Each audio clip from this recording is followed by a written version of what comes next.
الحمد لله نحمده ونستعينه ونستغفره ونؤمن به ونعوذ بالله من شرور أنفسنا ومن سيئات أعمالنا من يهده الله فلا مضل له ومن يضلله فلا هادي له ونشهد أن لا إله إلا الله وحده لا شريك له ونشهد أن سيدنا ومولانا محمدًا عبده ورسوله أما بعد أعوذ بالله من الشيطان الرجيم بسم الله الرحمن الرحيم يريدون ليطفئوا نور الله بأفواههم والله متم نوره ولو كره الكافرون صدق الله العظيم. معزز سامعین، دینی بھائیوں، غیور مسلمانوں، پردہ نشی ماں اور بہنوں، اللہ تعالیٰ کا بڑا کرم ہے کہ اللہ تعالیٰ نے دین کی نسبت سے ہم سبوں کو یہاں جمع ہونے کی توفیق عطا فرمائی. ہم اور آپ ایک بڑی نسبت سے یہاں آئے ہیں. مدرسے کا یہ اصلاحی جلسہ ہے اور ہم اور آپ مدرسے اور مسجد کے احاطے میں ہیں.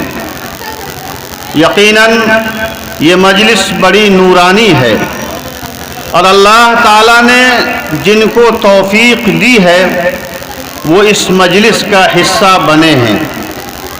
اللہ تعالیٰ سے دعا کریں کہ اللہ تعالیٰ ہمارے آنے کو قبول فرمائے اور اللہ تعالیٰ ہمارے دلوں کو دین کی باتوں کے سننے کے لیے اور اس پر عمل کرنے کے لیے اللہ تعالیٰ اس کو کھول دے.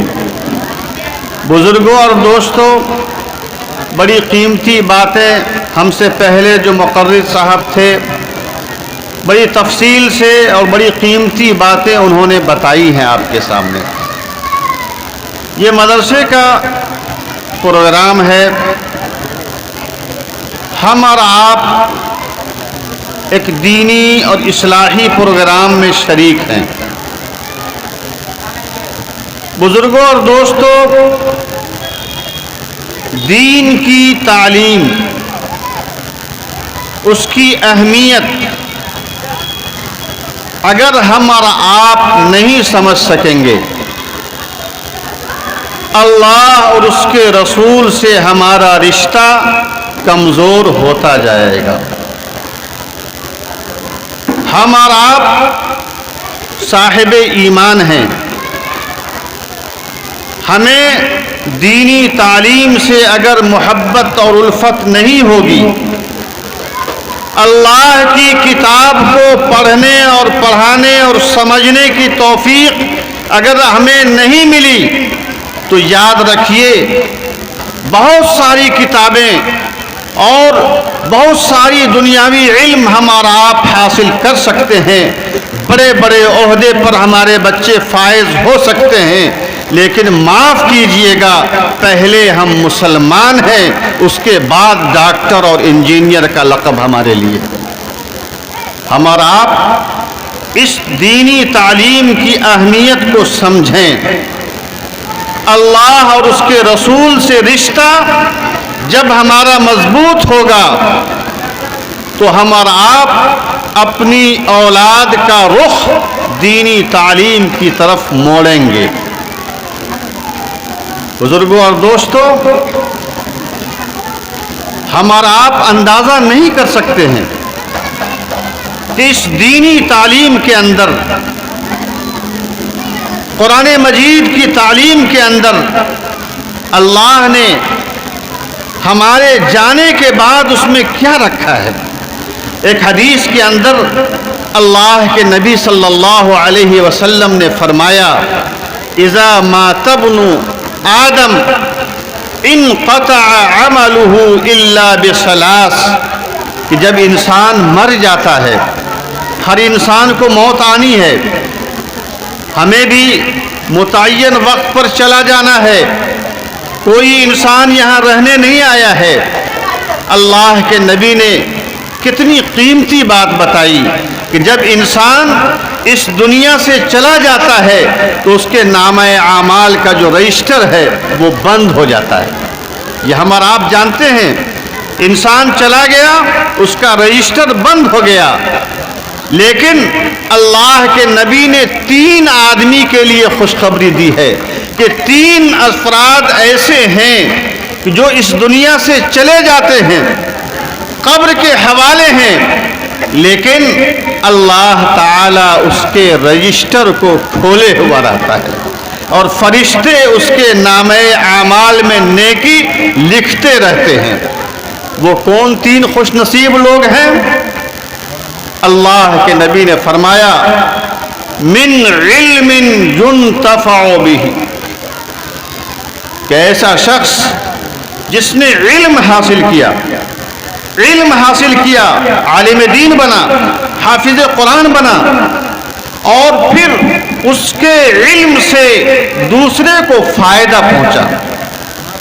اگر آپ کی اولاد نے علم حاصل کیا اور پھر اس کے بعد اس سے دوسرے نے، تیسرے نے، اور اس طریقے سے سلسلہ چلتا رہا، تو جتنے لوگ اس سے علم حاصل کریں گے، اللہ تعالیٰ کے فرشتے اس آدمی کے نامہ اعمال میں نیکی لکھتے رہیں گے۔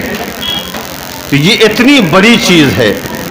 دوسری چیز جو اللہ کے نبی نے فرمایا من صدقۃ جاریۃ، کہ اگر آپ نے اپنی زندگی میں کوئی صدقہ جاریہ کیا، مسجد بنوا دیا، مدرسے کی عمارت بنا دی، کنواں کھدوا دیا، یا اس طریقے سے مسافر خانہ بنا دیا، جو عام انسانوں کی ضرورت کی چیز ہے، اگر آپ نے اپنی زندگی میں وہ کام کیا تو پھر مرنے کے بعد بھی آپ کے لیے نیکی لکھی جائے گی۔ اور تیسری چیز جو اللہ کے نبی صلی اللہ علیہ وسلم نے فرمایا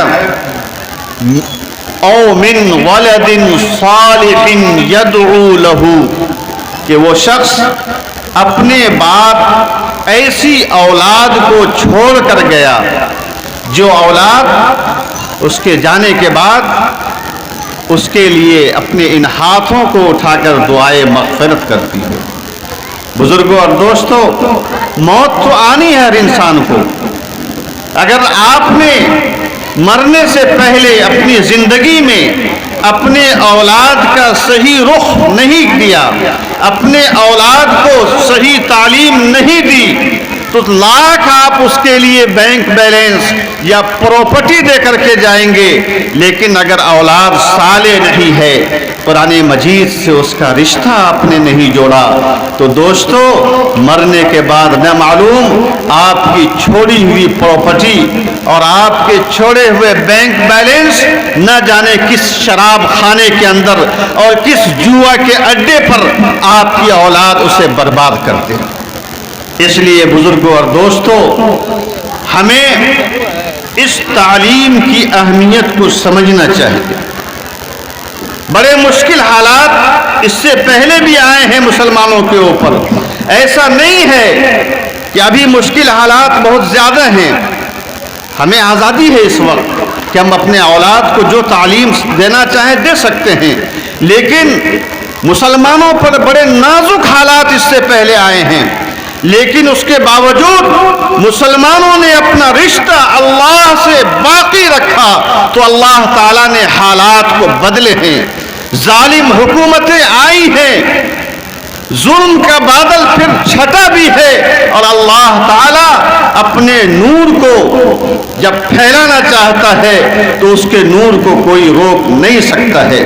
بزرگوں اور دوستوں، تاریخ کے اندر ہم اور آپ جھانک کر کے دیکھیں، یہ رسیا جسے روس کہتے ہیں، ایک ایسا وقت مسلمانوں پر آیا اس ملک کے اندر کہ وہاں کی کمیونسٹوں کی حکومت جب آئی، لاطینی حکومت آئی، تو ظالموں نے مسلمانوں کے لیے زندگی اجیرن بنا دی، مسلمانوں کے لیے وہاں اسلامی شعار کے ساتھ رہنا مشکل کر دیا اس ملک کے اندر۔